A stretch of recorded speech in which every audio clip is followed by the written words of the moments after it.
Cette ligne rouge là que vous voyez, ça s'appelle le super trend. Et lorsque les cours passent au-dessus, vous pouvez constater que généralement, on ne fait pas le voyage pour rien. Comme ici, comme ici. Et devinez quoi? Ça vient de se produire. On va voir si on peut gagner de l'argent avec cette méthode. Salut, c'est Rado, content de vous retrouver pour la mise à jour de l'analyse technique du CAC 40. Alors, une séance encore de hausse. Alors, c'est marrant parce que ça fait plusieurs fois maintenant que l'on progresse bien et finalement on abandonne le terrain gagné et la séance d'aujourd'hui, enfin celle qui vient de s'achever, celle du mercredi, ne déroge pas puisque au meilleur de la séance, on avait quand même pris 0,98 pour ne pas dire 1%. Et finalement, on termine à l'équilibre à 0,09. Et ça veut dire tout simplement que les haussiers n'arrivent pas à maintenir les positions. Alors, soit ils se, passez-moi l'expression, ils se dégonflent, soit ils sont écrasés tout en haut par un courant vendeur qui prend le dessus. Mais au bout du bout, c'est la même chose. C'est-à-dire que les plus hauts ne sont pas tenus. Et on termine dans le tiers baissier. C'est le sens de ce doji qu'on appelle en croix inversée pour des raisons évidentes de morphologie.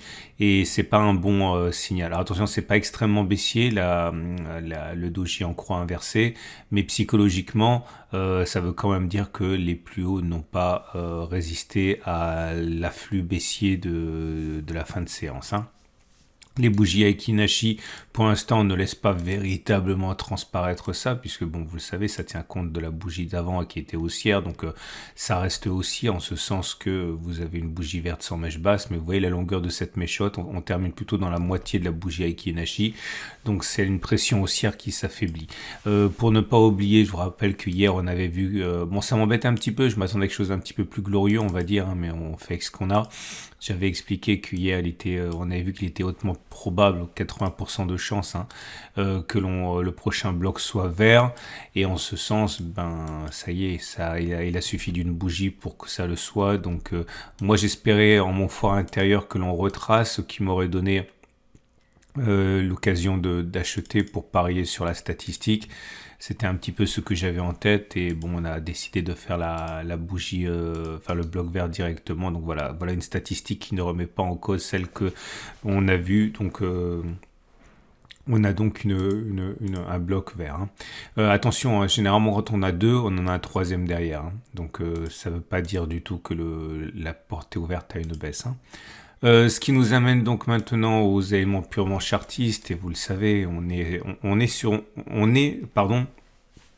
au-dessus de la zone jaune.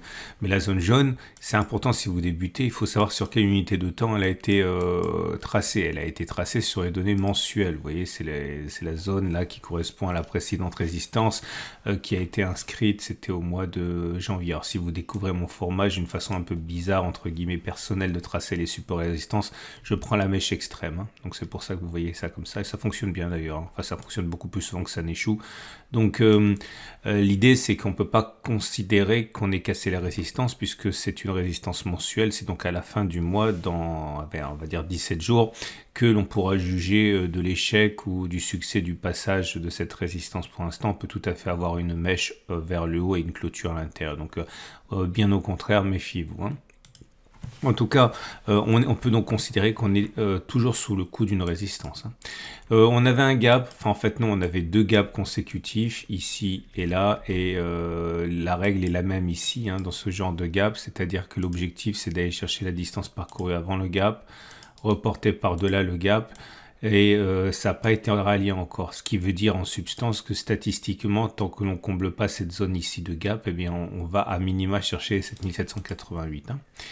Ce qui m'amène donc aux éléments techniques. La moyenne mobile à cette période est toujours ascendante, on est au-dessus, donc la tendance immédiate est haussière. La moyenne mobile à 20 périodes est ascendante, on est au-dessus, donc la tendance générale est haussière. La moyenne mobile à 50 jours est ascendante et on est au-dessus, la tendance de fond est haussière. Attention, croisement M20-M50 qui me semble vouloir se produire. C'est un signal aussi assez fort, ça, je vous montre le dernier. Bon, je vous brûle un petit peu les étapes parce que voilà, ici, vous voyez. ça veut dire généralement qu'on continue de monter derrière. Hein. Mais de toute manière, vous le savez très très bien, si vous êtes des habitués de mon format, tous les indicateurs techniques qui ont donné des signaux étaient des signaux haussiers. Hein. Donc, soit il y aura un magnifique loupé collectif, soit il ne faudra pas s'étonner si ça continue de monter. Hein. J'avais parlé hier du super trend et c'est ce que je voudrais voir avec vous aujourd'hui, mais d'une manière un peu particulière. J'ai déjà backtesté avec vous le super trend à la baisse, c'était il y a un mois. On avait vu qu'il était beaucoup plus plausible que l'on aille plus bas plutôt que l'on remonte sur les sommets, ça a été chose faite. Mais vous le savez, parce que je le crie suffisamment à qui veut l'entendre, que les signaux haussiers fonctionnent beaucoup mieux que le signal baissier sur le CAC 40, comme ça a été le cas ici. Le super trend a été cassé, là aussi le super trend a été cassé. Alors aujourd'hui, je voudrais calculer avec vous, tester avec vous la stratégie qui consiste à acheter lorsque le super trend est cassé à la hausse. Justement, si vous connaissez un petit peu mon format, vous savez que j'aime bien la TR. Le super trend est un indicateur qui est calculé avec la TR. Hein. Et on va regarder ce qui se passe avec un filtre M200. Alors la M200, c'est le juge de paix, c'est la tendance de long terme. Ok, et on va regarder ce qui se passe lorsque le super trend est cassé à la hausse, mais qu'on est au-dessus de la M200.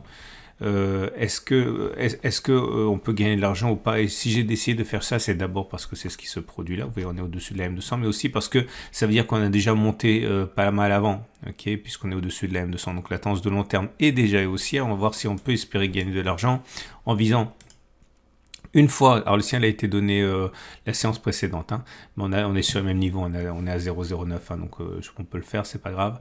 Et regardez, le stop de protection est mis sous le plus bas du cycle baissier du super trend, donc 7,93. On va regarder si on peut viser plus 7,93 et même 2 fois 7,93, donc environ 15%. On va voir si on peut gagner de l'argent. Je vous montre un peu ce qui s'est passé ici. Voilà, là je n'avais pas tenu compte, puisque vous voyez, on est en dessous de la M200, on était en tendance baissière. Alors ça aurait fonctionné, mais ça ne m'intéresse pas parce qu'on était en dessous de la M200. Là non plus, je n'avais pas tenu compte. Ce qui m'intéresse, c'est quand on est au-dessus de la M200. Je vais prendre un exemple qui a bien fonctionné. Voilà, là c'est bien. Après, on prendra les autres exemples. Vous voyez, on était déjà en tendance long terme haussière. On a cassé le super trend à la hausse et j'ai mis 3 pouces verts. 3 pouces verts parce que si je mets le stop de protection en dessous des plus bas du super trend, du cycle baissier du super trend, 5,39, on voit qu'on a fait, voilà, 8,68, mais on a même fait beaucoup plus. Voilà, on a fait 11,73, donc j'ai mis ça parce qu'on a fait au moins une clôture au-dessus de la bougie de cassure, enfin on a fait plusieurs, hein. On a fait une fois la distance au stop de protection et 2 fois la distance au stop de protection, ok. Et là j'ai mis un pouce vert et 2 pouces rouges parce que comme vous pouvez vous imaginer, le signal a été donné ici. Est-ce qu'on a clôturé plus haut avant d'aller chercher le stop de protection? Oui, on a terminé largement au-dessus. Par contre, quand on vise une fois la distance, c'est-à-dire il fallait faire 5,80 en moins, on les a pas fait, on a fait 4,52 avant de déclencher le stop de protection sur cette bougie-ci. Donc ni une fois ni deux fois. Ok, donc c'est simple. Là, vous avez un seul pouce vert parce que tout ce qu'on sait, c'est que on a eu le... Non, je ne sais pas pourquoi, je me suis trompé, j'ai dit une bêtise. En fait, on aurait eu 2. Parce qu'il ne fallait pas faire 5,73, on a déjà fait pour l'instant 10,94. Donc on a fait une clôture au-dessus, on a fait une fois l'objectif, mais on n'a pas encore fait 2 fois l'objectif, mais on n'a pas non plus été invalidé, hein, puisqu'on n'a pas touché le stop de protection. Donc voilà, vous avez compris comment ça fonctionne. Je fais défiler pour vous et j'ai fait 32 fois. Là, vous voyez, j'en ai pas tenu compte. Donc enfin, c'est pas pour ça que ça fonctionne pas, hein. Mais ce qui m'intéresse, c'est de voir si on peut être ambitieux en termes d'objectifs alors qu'on est déjà beaucoup monté puisqu'on est au-dessus de la M200. Voilà. Ça y est, on a réussi à faire nos 32 occurrences et le résultat est le suivant. Est-ce qu'il est légitime à partir de maintenant de viser... Ah non, je raconte des bêtises. Je retire ce que j'ai dit. Le premier pouce n'est pas une clôture au-dessus. Le premier pouce, c'est viser au moins 3%. Ok, donc le premier pouce, c'est 3%. Est-ce qu'il est légitime à partir de maintenant de viser, à partir de la bougie de cassure qui a eu lieu donc le 11 avril, 3%, c'est-à-dire envisager que l'on aille chercher la bagatelle de 7600 à peu près? Eh bien, sachez que oui, c'est ce qui s'est produit dans 70% des cas. Ça a fonctionné 23 fois, ça a échoué 10 fois, autrement dit 70% des cas, ça a échoué 30% des cas. Donc oui, il est légitime de viser au moins 3% avant d'aller chercher le stop de protection. Est-ce qu'il est légitime de viser une fois la distance au stop de protection, 8,04, mais vers Le haut, alors oui et non, c'est-à-dire que c'est pas saugrenu, ça a fonctionné 17 fois, ça a échoué 15 fois, autrement dit ça a fonctionné 53% des cas. Si on avait risqué 1000 euros par trade, 1% d'un capital de 100 000, hein, c'est juste une image hein, pour le calcul facile, eh bien on aurait gagné 17 fois 1000, on aurait perdu 15 fois 1000, 17 moins 15 ça fait 2000, bon c'est d'une chance sur deux, c'est pas intéressant. Est-ce qu'il est légitime de viser 2 fois la distance? Alors, vous avez peu de chances que ça arrive. Ça a fonctionné 12 fois, ça a échoué 20 fois. C'est-à-dire que oui, on peut effectivement viser 15%. Ça veut dire aller chercher, vous l'aurez compris, hein, les 8500. Mais ça reste rentable sur les 32 dernières occurrences, puisque même si on a raison que 38% des cas et tort 62% des cas, on aurait gagné 12 fois 2000, 24 000, et on aurait perdu 20 fois 1000, 20 000, 24 moins 20, ça fait 4000, donc faut se préparer à avoir tort souvent, mais si on le fait encore et encore et encore, sur les 30 dernières occurrences, ça a été profitable.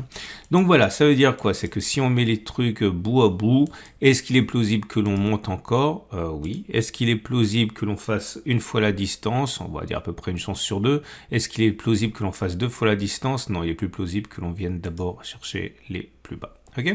Bon, vous avez plein de choses à faire. Ça, je vous donne des informations comme ça, vous savez, mais c'est à vous d'articuler les pièces et de fabriquer votre façon de faire. J'ai pas un rôle autre que pédagogique. Vous voyez ce que vous pouvez faire vous-même avec le temps dont vous disposez et la stratégie que vous aimez mettre en place et qui fonctionne déjà pour vous. Bref, ce qui nous amène à l'Ichimoku, qui est toujours, on va dire, plutôt haussier, hein, puisque on est avec un nuage qui monte, donc la tendance de fond est haussière, on est au-dessus de la Tenkan, au-dessus de la Kijun, la tendance générale et la tendance immédiate sont haussières. Hein. Donc sachez que si vous pariez à la baisse, vous avez quand même du courage. Je ne parle pas d'un petit rebond technique, hein, je parle de si vous pariez sur la fin de la hausse, clairement vous avez du courage parce que vous avez quand même pas mal de choses contre vous et au dernier rang desquels, on l'a vu aujourd'hui, hein, cette histoire de super trend. Hein. Et ce qui nous amène donc pour terminer au trade du jour. Votre rendez-vous avec IG. IG, bien plus que du trading, une équipe d'experts à vos côtés. Alors, les trades du jour, Alors oui, si vous êtes haussier, ben, vous avez compris, hein, vous pouvez parier sur une continuation de la hausse. Alors vous pouvez parier sur le fait que les gaps tiendront, par exemple, qui seront défendus. Donc si vous mettez un stop de protection en dessous des 2 gaps ici, allez, on va dire, vous êtes protégé par le premier gap, par le deuxième gap, par la Tenkan, par le nuage. Bref, un stop de protection à 3,3 avec visée 7%, puisqu'on a dit qu'il était plausible que ça se passe. Enfin non, je dis des bêtises, 3%. Non, ça fait un ratio gain-risque de 1 pour 1, enfin moins de 1 pour 1. Mais en mettant un stop, voilà, ici, vous avez un ratio gain-risque de 1 pour 1. Okay. Si vous voulez spéculer à la baisse, hein, je n'ai pas dit que ça n'allait pas baisser, j'avais dit qu'au regard du backtest, on ne devrait pas avoir quelque chose de très profond non plus, mais pourquoi pas parier à la baisse, hein. Dans ce cas vous pariez sur le fait qu'on va descendre, aller combler les gaps par exemple, hein. C'est bien de combler les gaps, avec un stop de protection au-dessus, prenez un peu de marge quand même, parce qu'on a vu que ça risquait de monter derrière, voilà, bon, c'est un petit peu risqué, mais on est finalement sur une résistance, hein, donc c'est pas non plus complètement saugrenu. Hein. Voilà, c'en est terminé. Je vous rappelle que si vous voulez passer à l'acte et trader avec un courtier, un broker de qualité, un leader réputé, régulé, avec des bureaux parisiens, c'est-à-dire si vous n'êtes pas content, vous pouvez aller taper à la porte et demander des comptes, etc., ce qui est quand même la moindre des choses, eh bien, vous avez mon partenaire IG, vous avez des liens en dessous de la vidéo pour aller découvrir leur travail. Je vous souhaite une excellente journée, je vous dis à demain pour la mise à jour